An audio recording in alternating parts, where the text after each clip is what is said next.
Like it on the fly. And we are live. Today is July 1st, 2014. My name is Alan Gregory, with the director of B2B Power Alliance. I'm with JP Maroney, and today in our Alliance Factor podcast, we are going to discuss episode number 2, Piggyback for Profits. In this show, why endorsed mailings work, 4 keys to creating an exclusive offer, and how to use small actions to generate big profits in your business. JP? What's up? So, is this thing working to where it switches back and forth? I don't know. It doesn't seem like it's switching, so I want to make sure.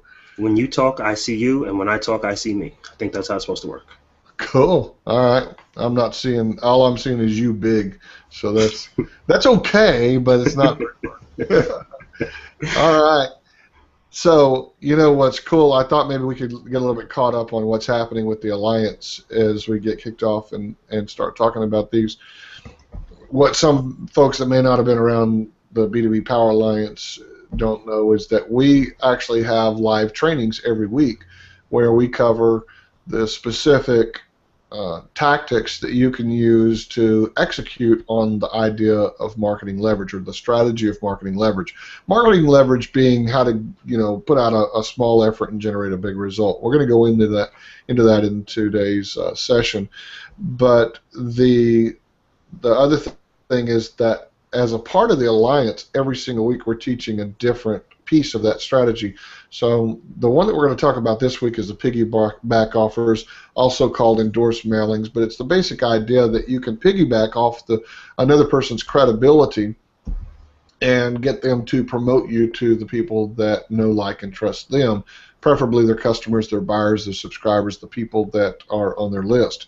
So we're going to talk about this direct endorsement offer and what that means. So basically what we're talking about is a letter of some kind that's introducing and endorsing you to the other person, or the other person to your list, and has an exclusive offer attached to it. We're going to go through the components of what that offer. There's 4 pieces of that we're going to talk about. But first, I thought it might be kind of a good idea to review just a little bit about what marketing leverage is. So if you look at the old days of leverage, it's a small action, a big result. If you ever sat on a teeter-totter or a seesaw, and I got a funny video I got to make sure I share with you about these guys on this 4-way teeter-totter with the bulls. Remind me to share that with you. It's hilarious.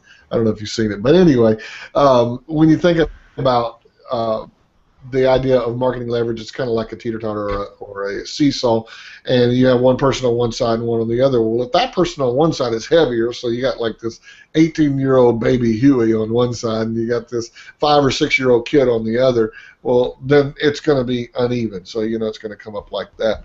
But what happens is if that bigger person goes in, there's going to come a point when they get close enough to the center, or the fulcrum is what it's technically called. It sounded all scientific on you, but they're going to get closer to that, and when they get close enough, then it's going to start to level out, and then eventually you can actually have a little kid pick up a big kid with the right amount of leverage.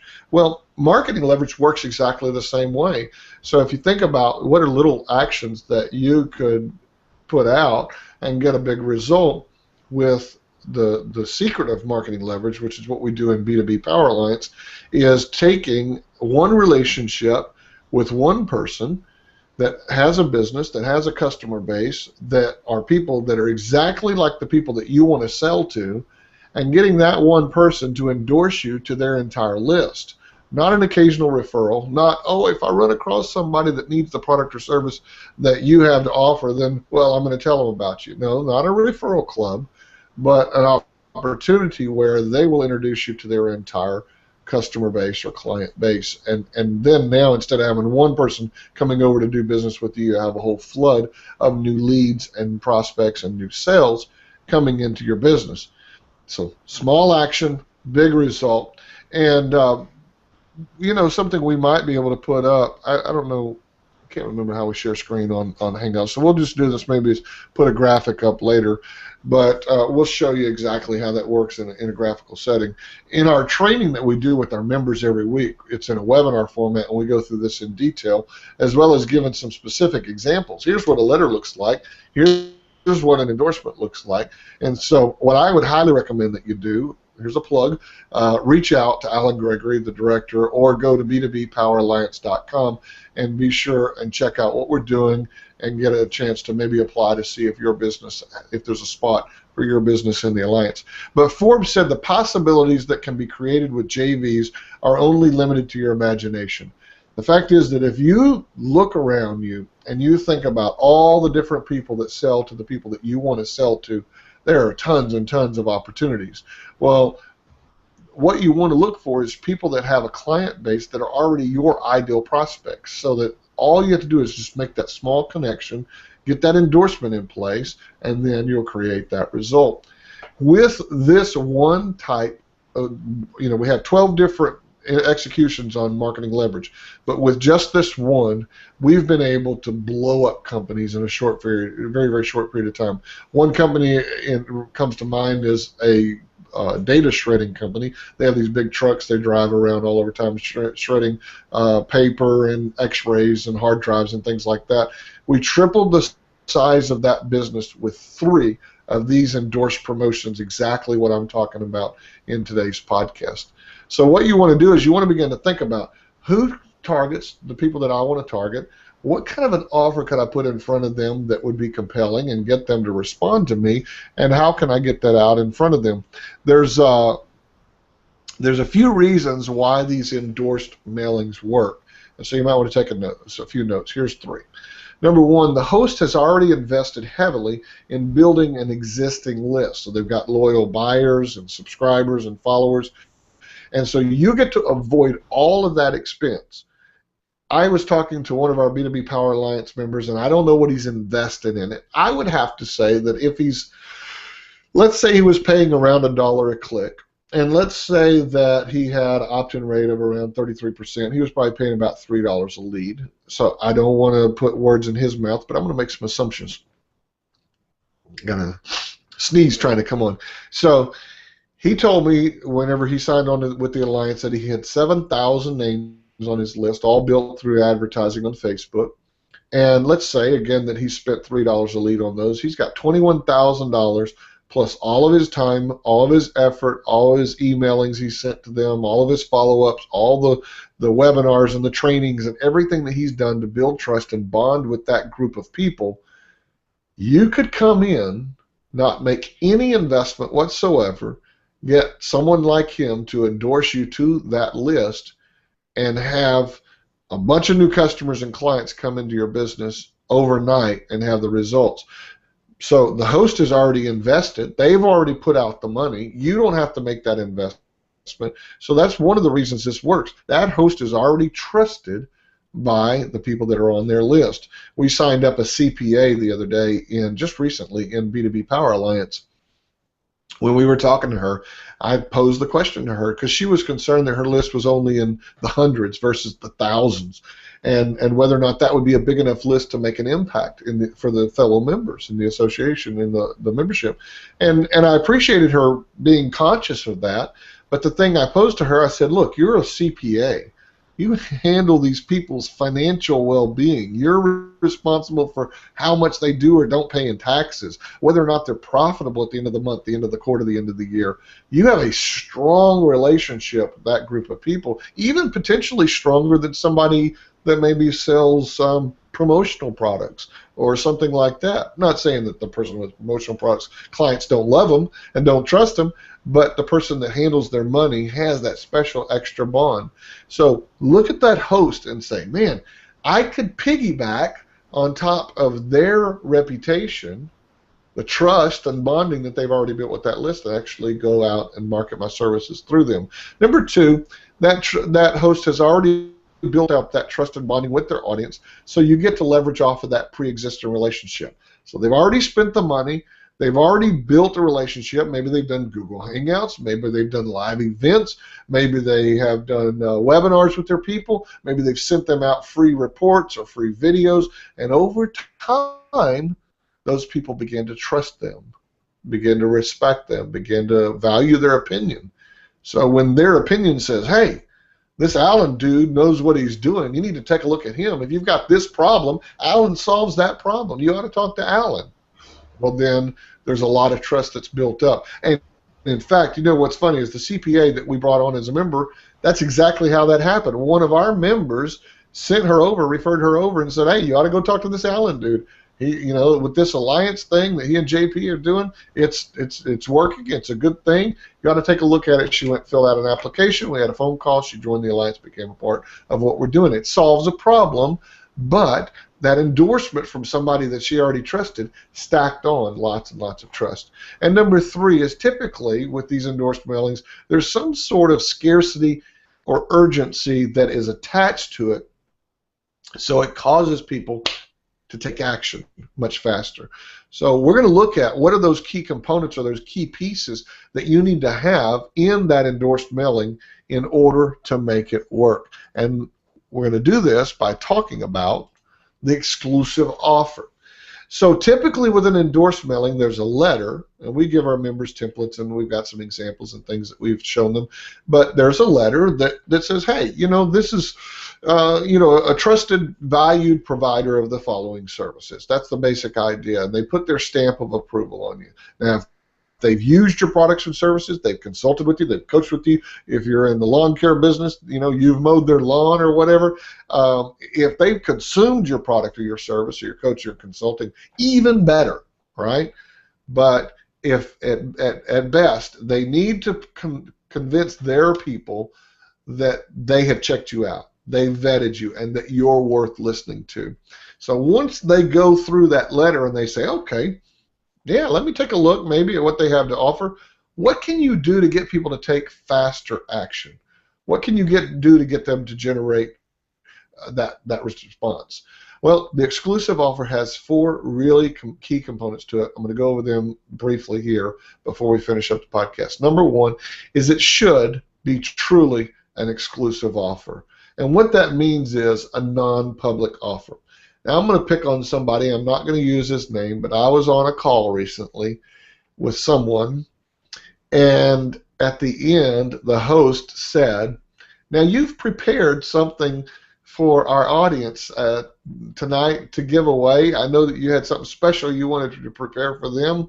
What was it that you had that you wanted to prepare for them? Okay, now here was the opportunity for this guy to pull out all the stops, have an exclusive, very cool, very compelling, high-value offer, and to have an instant connection. This person had hosted them to his list. This person had put their stamp of approval, gave him a chance to teach in front of these people, and now was literally saying, now what was this special thing that you... I kid you not, he said, if you go to my website, www.myhomepage.com, like the main homepage, there's a form on that page, and if you fill out that form, we're going to send you our newsletter. That was his compelling offer. Guys, that's the offer any Tom, Dick, or Harry can get if they go to the homepage of this guy's website. That's not an exclusive offer. Now, how unspecial did that make those people on that call feel? Well, I could have got that. You know, there's nothing special about that.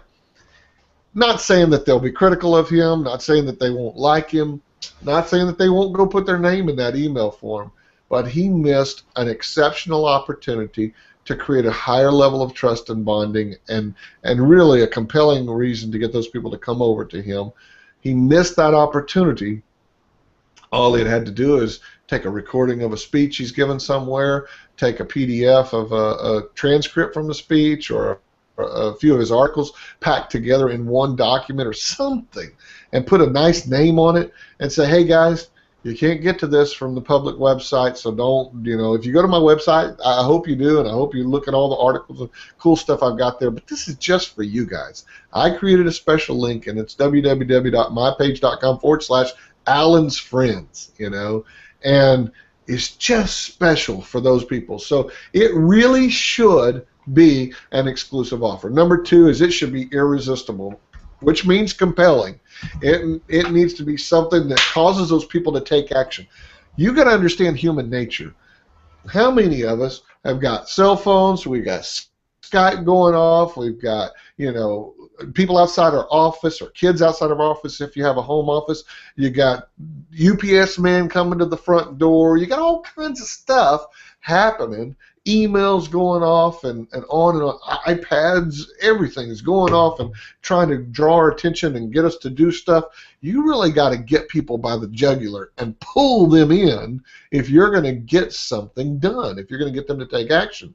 And that takes an irresistible offer. That means making them something, as they did in the mafia days, an offer they can't refuse, right? Something that they can't say no to. So that means digging deep, figuring out what is something. On that same call I was on with that guy, I was guest speaking alongside him. He gave out his homepage link and that exclusive offer that anybody can get. And again, he's a really nice guy. I would pick on him if I was in person with him right now.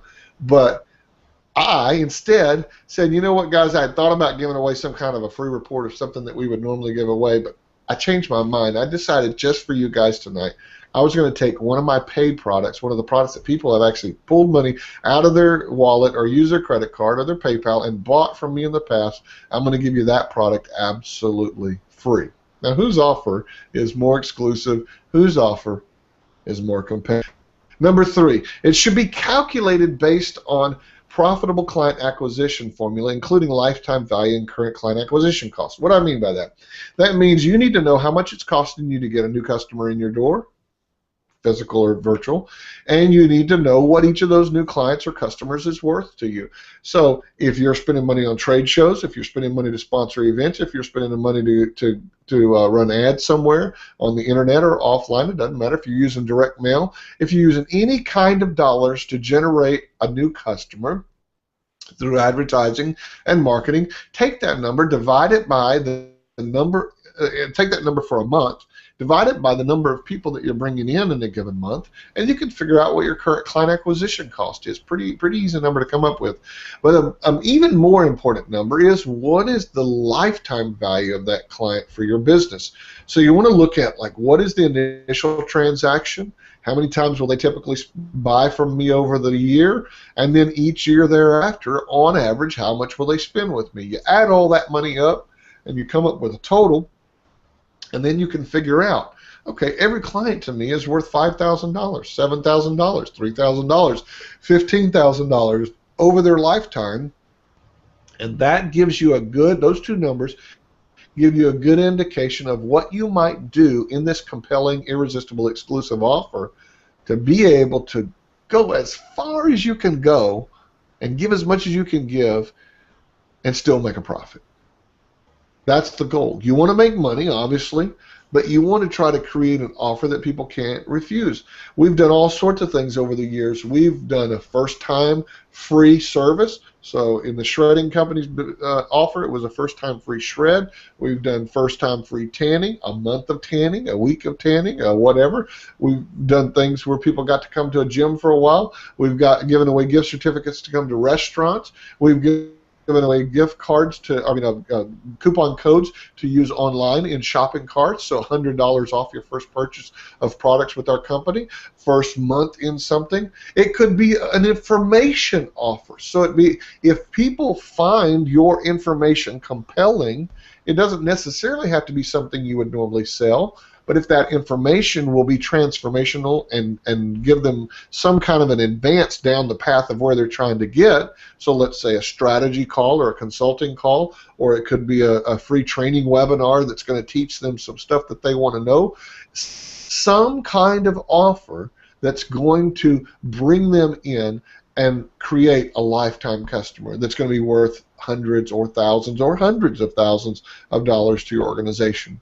And number 4 is it should be limited by date and potentially by quantity so that you get some scarcity and you get some urgency. Now, we don't want false scarcity. There's a thing called, you got to write this down, guys. There's a thing called reason why marketing, reason why copy, or reason why marketing. And what that means is that you have to give people the reason why you're doing something. So if you say that there's only 10 of these available and you don't tell them why, they're going to either make up some reason on their own or they're going to blow you off and think that you're full of hogwash. A lot of times, if you don't tell people a compelling reason and a believable reason why you're doing something, they'll make up their own. They'll think, oh, well, they must be really struggling if they're doing this. You know, when you could be, on a scale of 1 to 10, 10 being you couldn't take any more customers, you could be a 9.5 right now, but you go out there and you offer 10 free chances to use your service for people, and all of a sudden they go, huh, they must really be struggling for business if they're doing this. When in reality, maybe you're preparing for your next hire, and so you're trying to bring in 10 more customers so that you can hire the next person in your organization and go up to that next level. You could have all kinds of reasons. And so you need to talk to people about that. Be transparent and tell them what are the reasons why you're doing something. So if Thursdays are your dead day in your business and you want to run a special, run it on Thursdays. Say, hey, you can use this on Thursdays. I'm opening up 5 slots. You can use this on Thursday. And the reason I'm doing it is that's my slowest day of the week, and I want to fill that day up. And I've only got 5 slots. When those 5 are gone, they're gone. But that creates a compelling reason to jump on board, get it done, and go be one of those 5 people. But you got to give people the reason why. So it should be limited by date. That does a couple of things. One, that gets them to take action so that they're not sitting around with this sort of anytime offer, but it also protects you. So if you go out there with this crazy, wild offer you've never tested before, and you always want to run the numbers and see what's the worst case scenario. How bad could this hurt me if everybody responded, or everybody, you know, like if you're putting out a gift certificate, if everybody took the absolute minimum amount to use in the gift certificate and I didn't get any cash from it initially, how bad would that hurt? Could I support it? Could I cash flow that until those people begin to buy again and again, or come back the second, third month? You know, I own an offer network, and in our offer network, many times people will give us equal to and sometimes greater than the first purchase for us to send them a new customer. Right now, we have an offer that just came in that these people get $250 when a new customer signs on to their service. They pay us $450, which means they go in the tank $200 every time they bring on a new customer, knowing that they know their numbers, knowing they're going to make up the difference in the next month and the next month and the next month. So they're willing to take that risk. But if you've not tested an offer, that date can protect you and save your little hiney about 6 weeks out whenever you're going, oh, they're wearing me out. It's expired, and now you can at least move on and go create a different offer. So I always say, put the quantity in there, give a reason why, and make sure that you limit it by date. I want to finish up with what I'm saying, then let's talk a little bit about the alliance, Alan, and some of the stuff that's going on and people and all that. But I have a quote, I say this a lot, you know, it's time to take the caps off, it's time to remove, excuse me, all preconceived ideas and self-limiting beliefs about business growth. It's your time. It's your time to grow. When I say things like we tripled the size of a business in 90 days, that's not the only time we've done that. We've done this over and over and over and over again. This one thing, marketing leverage and using these exclusive endorsed offers with exclusive endorsements with an offer attached to it, can revolutionize your business, completely change the way you look at business and business growth. I know a lot of business owners that they would be happy to have a 10 or 20, 30% growth in a year, and yet we've seen people over and over again where we've brought about that kind of a growth in a month or a week or 3 months, and it's so different than what most people know and believe, and it has to start right here. You have to change the filter in your mind of the information that you've already learned and the way you already think about business growth and success. Zig Ziglar years ago talked about training fleas, the late Zig Ziglar now, but he talked about training fleas. And he'd say, you know, you can put fleas in a jar, put a lid on a jar, and those fleas will jump and hit the lid of that jar. Well, eventually they'll jump just high enough so they don't hit the lid of the jar, and you can take the lid of the jar off, and the fleas won't jump out of the jar. And he said, that's how you train fleas. Well, you've seen, if you ever went to a circus, maybe, I don't even know if they still do this, but years ago, they'd put a big chain around, a coupling and a chain around an elephant's foot, and they'd have them staked out in the yard outside the tents in the elephant area or whatever, waiting for them to come in and do their shows. And you'd see the big, huge elephant and the little bitty wooden stake, you know, and you're like, how in the world is that holding the elephant? Surely that elephant could pull that stake up out of the ground or break that chain. Well, of course they could. But what happens is when the elephants are little babies, they put it on them, they put the chain on them, and the little baby elephant can't break it. And the older it gets, the more ingrained in its mind it becomes that, hey, I can't break free from this bondage. Well, you know what? Business is exactly like that. You have been taught things. You've got preconceived ideas about what's possible. And you may have heard people say, if we could grow 10%, if we could go 20%, whatever. Take those caps off, remove those limitations, and begin to think about that you can grow 50%, 100%, 200%, 300%, and not in 12 months or 24 months or the next 3 years get your money back of your startup costs for your business. No, no, no, no, no. In months. Begin to think in months and weeks and days, not in years, and when you're thinking about business growth. And Alan, that's, to me, that's when I talk to entrepreneurs across the board, yes, there's this tactical stuff about what the offer should look like, but I find a lot of times it's what's right between the ears, it's what's in the head that's stopping them from growing. Absolutely. Well, JP, I've actually got Maddie. We were looking to have a hot seat so we can kind of give an example of what we're talking about here with piggybacking for profits. And Maddie's not yet on the line, but she is coming. I'm talking to her on Facebook at the moment, so I gave her the link and I'm going to tell her to come in now. Excellent. All right, sounds good. Well, while you're doing that, I'm going to talk a little bit about some of the things as you're getting her in live and connected. I want to talk a little bit about what the Alliance is all about. If you sell B2B, meaning if you sell consulting, coaching, or services to other business owners, and you are not restricted by geographic area, meaning you could sell just as easily to somebody in another state or another city or another country as easily as you could somebody next door to you, then you really ought to get in touch with us just absolutely immediately and find out what B2B Power Alliance is all about. Alan, you have a link that you could give out that they could at least go and get some information. What is that link? To get started with us, you want to go to b2bpoweralliance.com/go/get-started. That's going to be our sales page for the moment. That's what we have up there. You're going to see 5 reasons why you need to join the Alliance. There are several people in the Alliance at the moment. We've got about 13 members. 5 of them took some detailed time with us and told us why they are excited to be a part of the Alliance. You're going to see that at the very top of the page. When you watch those videos right after that, you're going to see some copy that explains a little bit more about what we do in the Alliance. And at the very end of that page, excuse me, you're going to have a green button that allows you to apply now. Now, for people who are interested in what we're doing, we encourage you to apply. Reading the information is great, but if you're going to take action and be a part of what we're doing here, we're looking for action takers. You need to apply to be a part of this, and of course, you'll get a chance to speak with me and JP as well, and we'll go ahead and we'll blow up your business for you with what we're doing.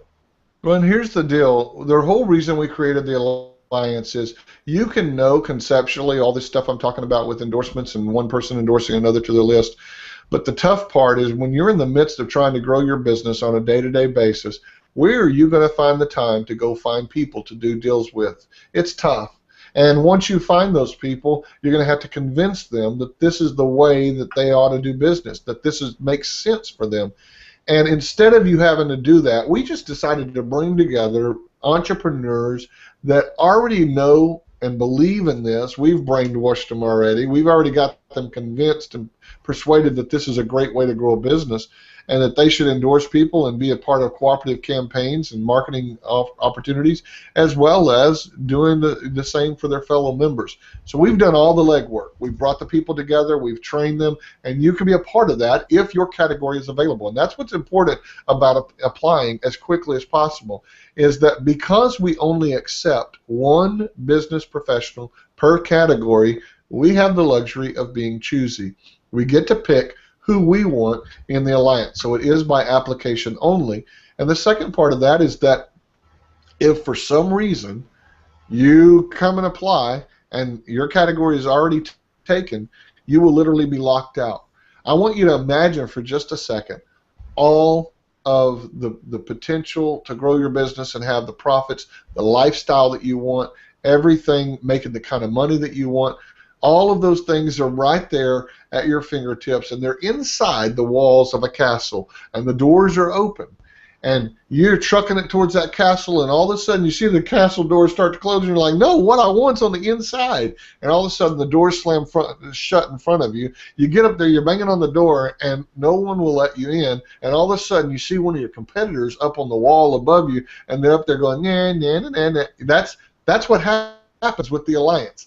Is if somebody applies and they're a quality provider and they do what you do before you do, they're going to get the spot, and by the time you get there, you'll be locked out, and you will not get the spot. So what I want to encourage you right now is go to the page that Alan gave out, fill out the application, and make sure. You know what? I'm thinking that we put up a page at b2bpoweralliance.com that says apply or something. I'm about to change that as well right now. So, I thought we did. Uh-oh, Maddie's in the house. All right, cool. Okay, good. I'll do that then. Go ahead. All right, sounds good. Well, as Maddie's coming on board, there is the conscious CPA, right? Yeah. I got two different somethings going on. I'm going to mute myself out. Hold on 1 second. No, I think if you've got YouTube up, close YouTube, Maddie. That's what happens with the alliance. Is if somebody applies and they're okay. Close YouTube. There we go. There you go, because that's streaming it, and it's like a 30 or second delay or something like that. Okay, so, that's what's going on. Yeah, every time I get on the phone with my friends from Australia or New Zealand or whatever, I always ask them what tomorrow looks like. So you find out if you listen to YouTube, you find out what 20 minutes look or 20 seconds look like. Ago look like. All right, so it's good to have you on.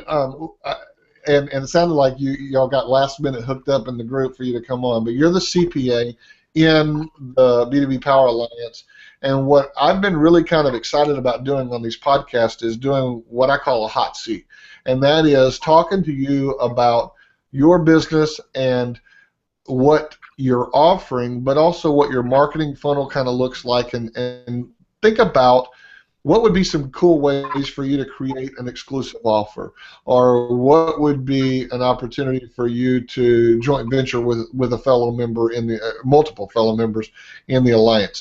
So I appreciate you coming on, and others that watch this will get to watch the model as we go through it, and as we do more and more and more of these, it should start to connect the dots for people and say, okay, this is exactly how we could do this. So I want to just ask you a few questions. I know some of the answers to these questions, but I want to ask you a few of these questions. You got a zoom on your camera. Look at you going. I don't know what's making it do that. Oh, it may be an automatic zoom or something. Who knows? I'm not in control. Your computer is possessed. That's all right. I think there's a setting on that you can set later, but it's okay. It won't be a problem.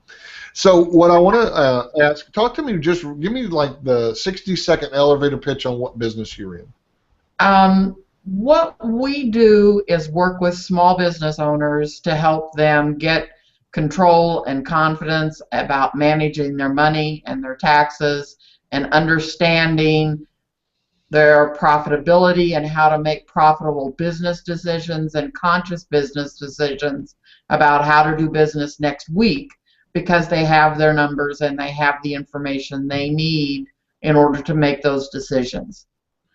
What do you seem to run across, and what is it like the biggest pain point that entrepreneurs repeatedly are saying to you about their finances and their businesses that you fix?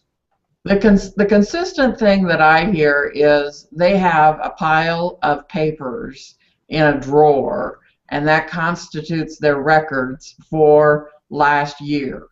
And I've talked to a lot of people right now that don't know what their profit is, what their P&L is through May or June of this year.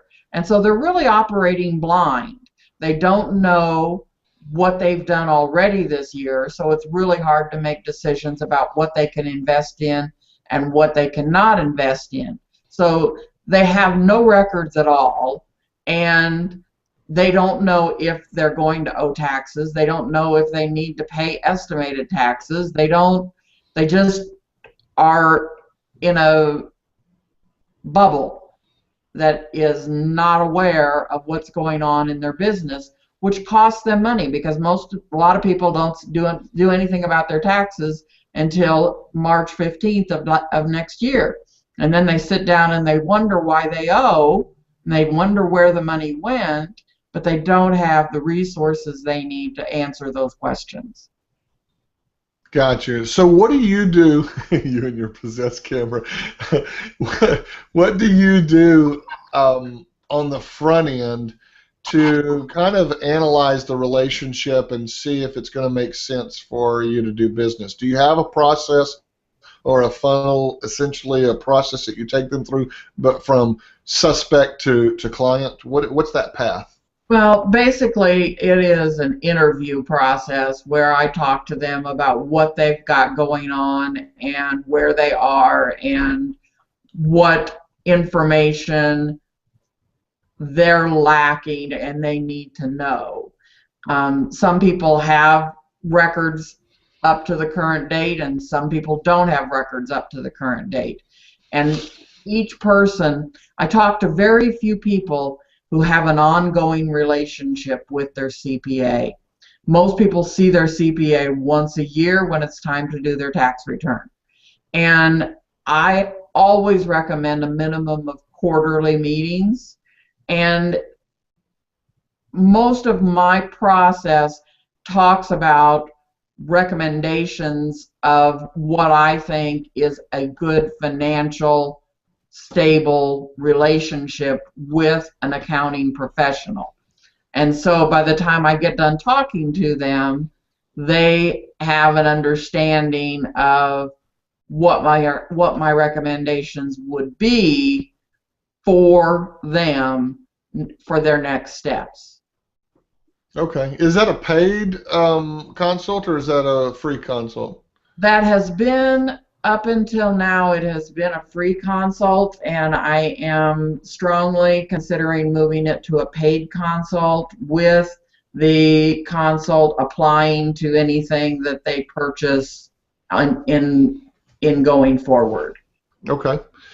Once you place a price point on that, if, let's say I was willing to mail, 10,000, 15,000, 20,000 small business owners, and maybe send them to a video that, maybe a hangout we're doing like this, where we talk about those pain points, the top 5 most critical financial mistakes entrepreneurs make and what you can do to solve them, or something like that, which would be kind of an interesting, compelling thing.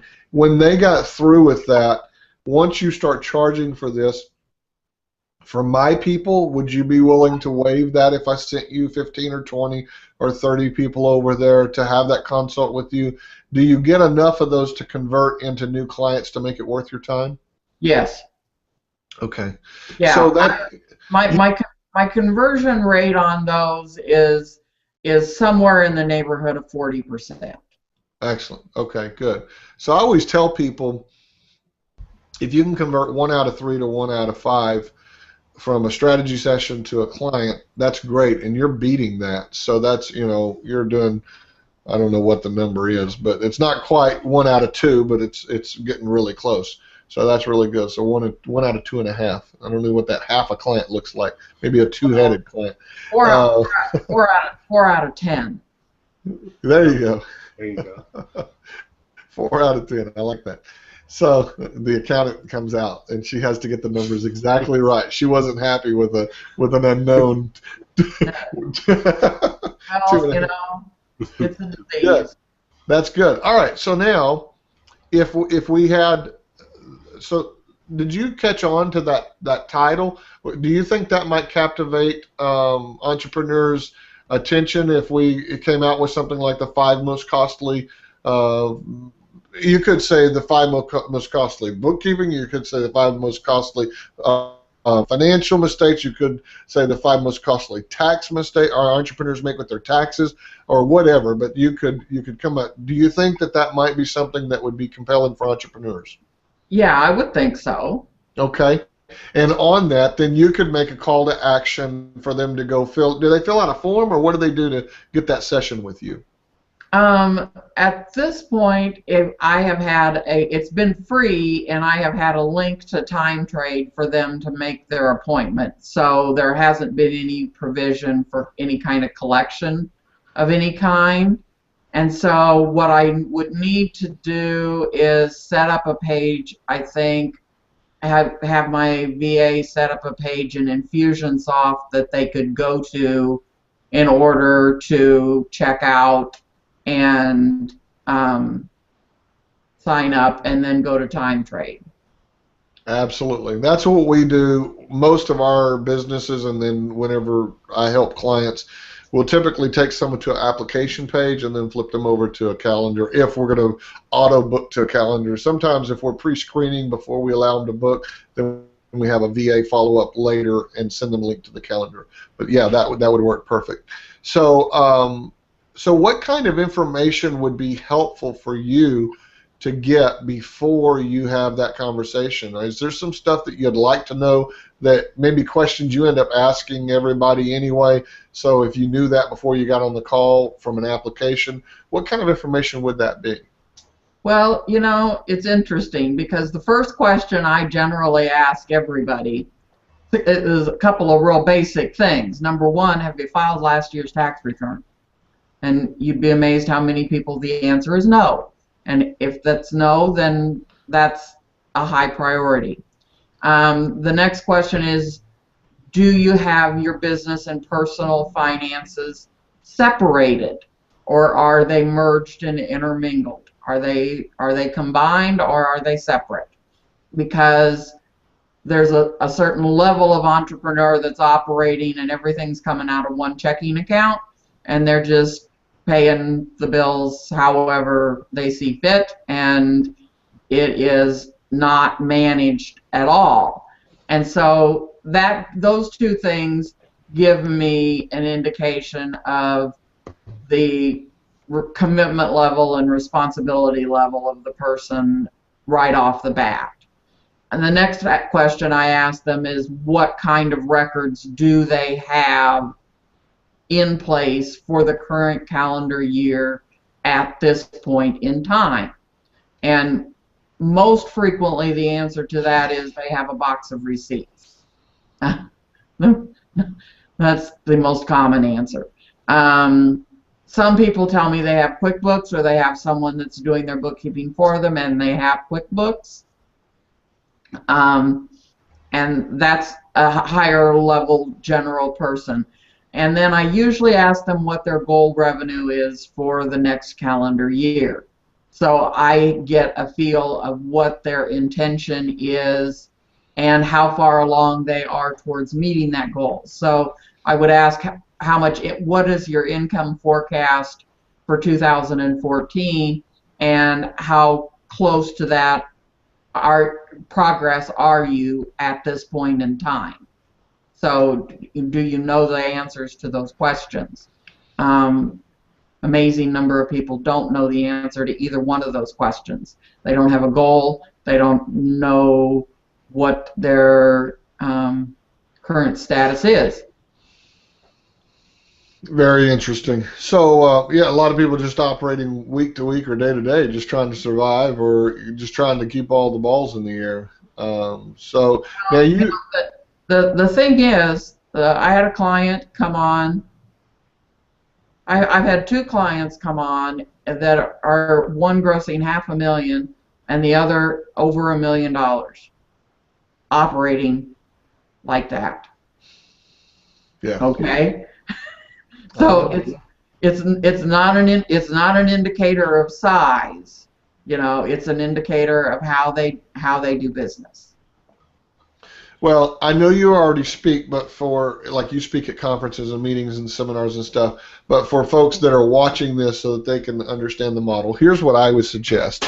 Number one is I would suggest that you created a presentation that could be done much like what I was talking about a few moments ago, 5 biggest financial mistakes or whatever, something that would, captivate the attention of the entrepreneur. Number two is, in that presentation, I would make sure that you go ahead and forgive them and let them know that they're not the only one. So like you're telling us that you see that all the time, make sure that people feel that, because I'm going to guess that some folks are just flat out embarrassed by it and maybe a little scared, that.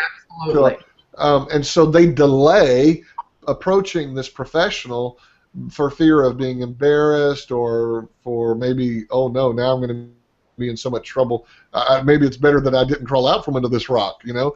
Right. And so give them permission to forgive themselves in that, and then in your call to action, show them what's going to happen when they fill out that form and when you meet. So a lot of times folks say, well, we give a free consultation and all you have to do is fill out this form. Well, it leaves people in a little bit of disarray because they don't know what's going to happen, and sometimes lack of knowledge or information will actually create more fear than is necessary, and people will delay the action. So if you can walk them through the process, so I would say, you know, hey guys, when you go to this page, here's what's going to happen. I'm going to show you a copy of what on my slide, if you're doing slides that day, you know, here's what this form looks like. And here's why I need this information. This is stuff that I would ask in the call anyway, so it's just better if you go ahead and get those answers down so you and I can focus on more proactive stuff of helping you fix the problem, helping you advance the business, so we don't waste all of our time just going over asking menial detail stuff. So be sure to fill that form out for me in detail. Now, when you click that button, it's going to take you over to my calendar. Here's what my calendar looks like. And when you go to that calendar, you're going to pick a day, you're going to pick a time, etc., etc. Once you do that, then you and I are going to meet. You're going to want to add me on Skype, or my phone number is going to be emailed to you as part of that appointment or whatever. So, like, walk them through what that's like. Now, when we meet, here's what that call is going to look like. And tell them, you know, I'm going to ask you questions, we're going to go over this, I'm going to make these recommendations, etc., etc., etc. If when we get through it makes sense, then we'll talk about the next step. I have a thing I call front-end contracting, Maggie, and I don't know if you've ever learned this or used this. You may use something like it intuitively. You may have never heard anything like this before, but I have a thing called front-end contracting that works in just about every communication relationship, whether you're scheduling to do a joint venture deal with somebody, whether you're potentially meeting with them to become a client, or whatever. And here's the model. It's, I'm going to tell you about you. You're going to tell me. You're going to tell me about you. I'm going to tell you about me. We're going to see if we have a match. That's the formula. 3 pieces.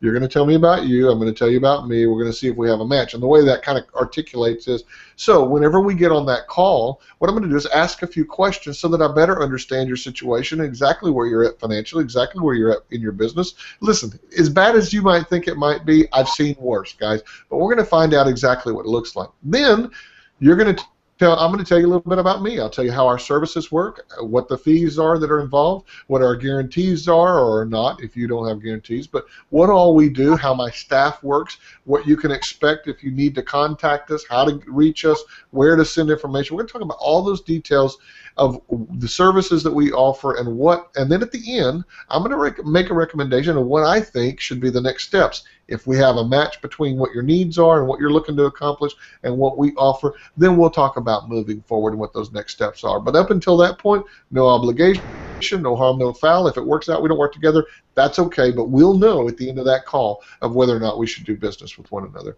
When you articulate that way back in the beginning when you're trying to you set the buying criteria. That way when you get on the call, they don't wonder why you're asking all these crazy questions. They don't feel like they're being pitched when you're telling them all about your stuff. You're just following the pattern and the model. And then at the end, it's a matter of, does it make sense or does it not? Here's what it costs to help you fix the problem and get where you want to go. Does it make sense or does it not make sense? And it's so much easier to close the deal. Does that make sense to you, Maggie? Yeah, that makes good sense. I like that. I have not done that. I've not done that in the past, and I can see where I think it would be really useful. Sometimes I have 3 employees, and so sometimes I have employees do appointment making calls, and it would be a good outline for them to have so that they know what's going to go on the call, so that when they're talking to people, they can explain it too. So that is a good thing that I can implement immediately. One thing that happens is people say that they want to think about it, number one, and they want to talk to their existing CPA. And then they go back to their existing CPA who has never offered these services and who has never approached it in that context and looked at it in that way. And he says, I can do that. Absolutely. And I have sold services for that guy, and that I've had that happen to me a couple of times in the last 30 days, and I'm a little perplexed about how to approach that. All right, now I'm going to give you a few tips. All right, this is totally off strategic alliances, but this has all about persuasion and closing. Number one is when you do that 5 things presentation or whatever you're doing on the front end, it could be a video, it could be a free report, whatever it might be, you need to include that kind of language and that kind of information in there to set the buying criteria. In other words, what you need to say is, listen guys, there are actually some signs in your business to know whether or not your existing financial professional, if you have one, is actually costing you money. Okay? So all of a sudden, you just separate yourself from the pack and you say, what you need to know is if that person is not doing this, if they're not doing this, if they're not doing this, if they're not doing this, if they have not recommended that you do X, Y, Z, if they have not taken the time to explain this to you, what they're actually doing is costing you money, and even though they might be good in their own right, and maybe they might even offer these services or they might even do these things, if they haven't brought that up to you before now, you have to question whether or not they have your best interest at heart. That's good. That's so you set that up long before the conversation ever takes place. And then the other thing you need to put on your form is, do you have an existing CPA or financial advisor that helps you with your bookkeeping, taxes, etc.? You ought to know that on the form. And then the second question below that, or the next question below that, should be, if yes, if you answered yes to the above question, why are you considering looking, or why are you interested in having this conversation with Maggie at this time, or whatever? We have to think about how that, but you want to know, like,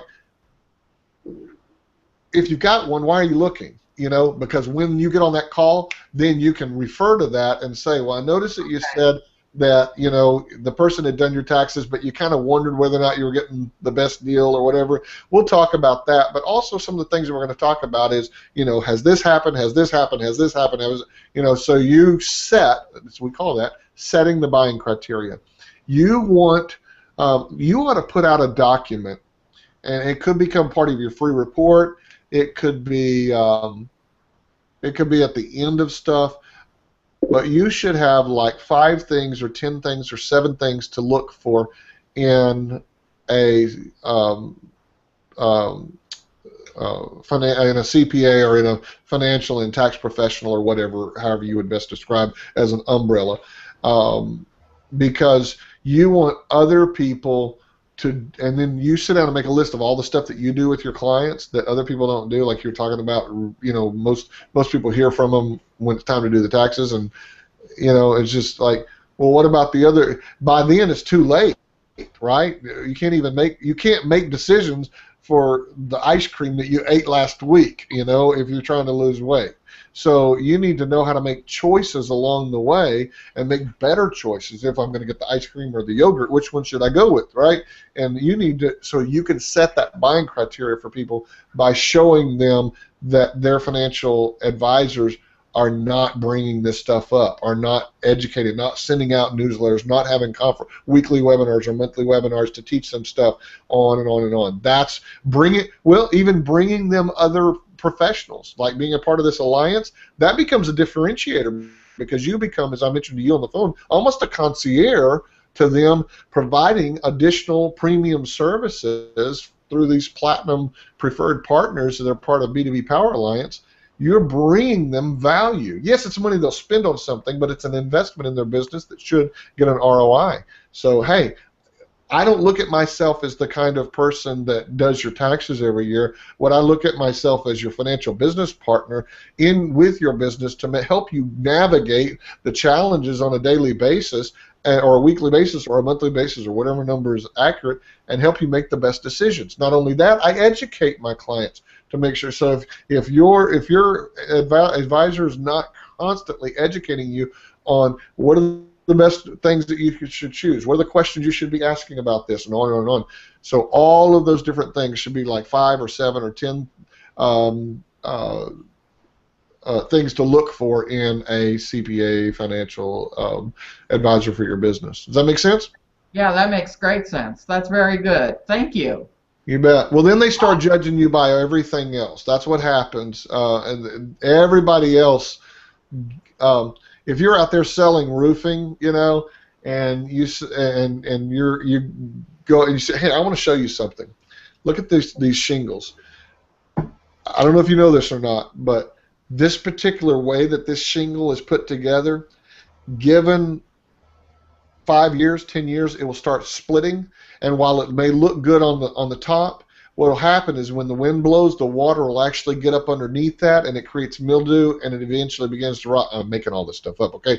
But by showing those people exactly what happens, and you say you want to make sure, no matter whether you do business with us or you go somewhere else, you want to make sure that they have the shingle, the non-splitting shingle, okay?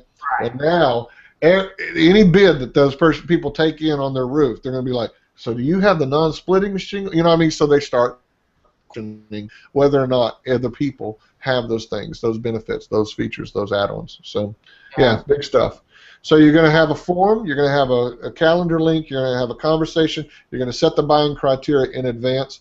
And for you, what I was thinking about as part of this hot seat was making sure that you look at all the different ways that you can integrate yourself into other people's funnels. So you want to look at like any of our members that deal with something related to money or setting up of a business, or any time that they're trying to make maybe there's an attorney, a tax attorney or trust attorney, or someone that sets up legal entities that's in the organization, IP attorney or somewhere, is you want to try to look for ways to partner with those people to create cooperative products. And it could be products y'all ultimately give away for free, but they have a monetary value to them, or it could be literally products that you sell. But I always tell people, look within the alliance, and as we grow the alliance, look for people that are a natural part of the buy chain. So, you know, you can partner and joint venture with every single member in the alliance and get new customers. But when you think about doing cooperative stuff, find people that are part of that same process. So you got taxes, you got legal entities, maybe somebody's looking at the sale of a business, you know, or buying a business. Become a part. If we had a business broker in there, maybe you become a part of their how to value your business, how to get your numbers in order so that you can create an evaluation for your business. So look for different people that you are either before, during, or after the transaction with them. So approximately the same time that they're buying this, they're also hiring a CPA. And you want to integrate yourself in with their funnels. So when they make a sale, they're giving away a bonus recording that you gave, or a set of worksheets, or something that will add value to the offer that other business is already putting out there. So think about that when you look at our fellow members, and obviously, you know, you have access to us through the forum and everything, and we'll answer more questions. But do you have any other questions before we finish up? No, that's great. Thank you. This has been very helpful.